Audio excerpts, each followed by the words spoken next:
The victims were Janice Beidelman, who was 21, and her 18-month-old son, Brandon. They were together on Sunday, September the 13th, 1981, and Janice had visited several relatives on this date. Just kind of a normal routine for her, that she was close with her aunts that she had lived throughout the Columbus area here. And she had spent the day with them, and in the evening, approximately 9:30 p.m. or so, she had gone to drop her brother off at her mother's house. And she left there probably about 10:15 or 10:20 p.m. After dropping her brother off, she and Brandon drove off in her car. And we kind of have a void there. We don't know what exactly happened until their bodies were discovered the next afternoon about 1:30 p.m. According to police reports, a witness said he saw a car pull off Sunbury Road and drive along a small access road near Alum Creek on September 13th, and saw Janice's body in the creek about 100 yards from where the car was parked. Brandon's body was 50 yards down from his mother's. Detective Farbacher said the suspect knew the Bridgeview Golf Course area well, first assaulting Janice at the Putter Avenue location. Just west of where her body was found, on the night of September 13th, approximately 11 p.m., there were some reports that came in of hearing a woman screaming and a baby crying. This was off of a street called Putter, P-U-T-T-E-R Avenue, which is near the golf course, which is probably how the street was named because of that. But there were some neighbors that heard this sound, that a blocked off portion of the street had a guardrail on each end. There was no development back there at that point. The street was used for people who would go around this barricade and dump trash, kids maybe drinking back there, some things like that. But on this night, these people heard the sound of this screaming and called the fire department and called the police. Now that evening, no one discovered anything. But a few days later, a couple of patrol officers had gone back there to look for stolen cars, because sometimes they were left back there, and found some jewelry which belonged to the victim, as well as the keys from her vehicle, which apparently had been pulled out or taken out during this confrontation. And it's my belief that this is probably actually where she was at some point attacked and then eventually driven over to where her body was found, and that's where the attack was completed.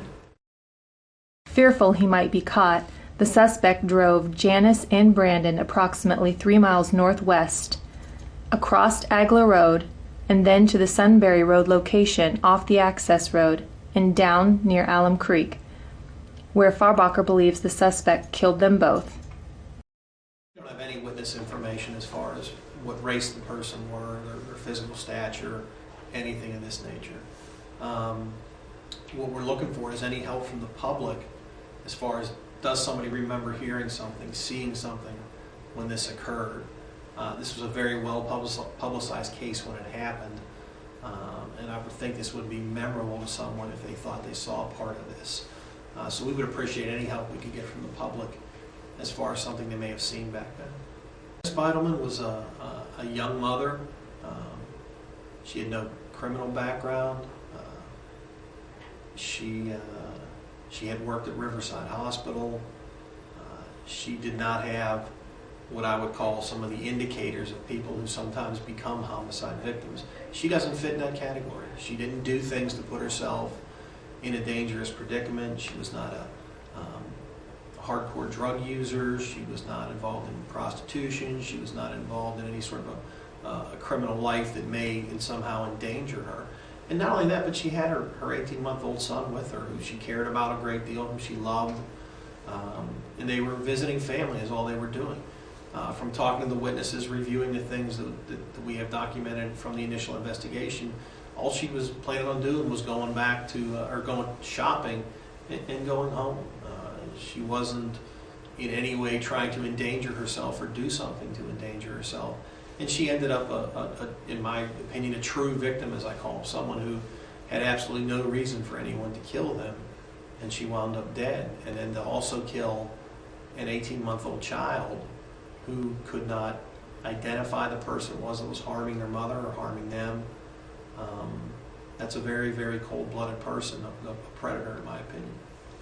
There is someone out there that has some information. It's 28 years ago that this homicide happened. The one thing that, in my experience, happens over time is people do begin to talk about these things. There may be someone that had information back then who was hesitant to come forward, who now, with time, realizes that the right thing to do would be to notify the police and let them know that, hey, I know about what happened with Janice because of this. This is what I saw, or this is what I was told. And I'm hoping that this gets out to that person and helps to convince them that, please call us, please help solve this case, and try to bring some justice for Janice and for Brandon.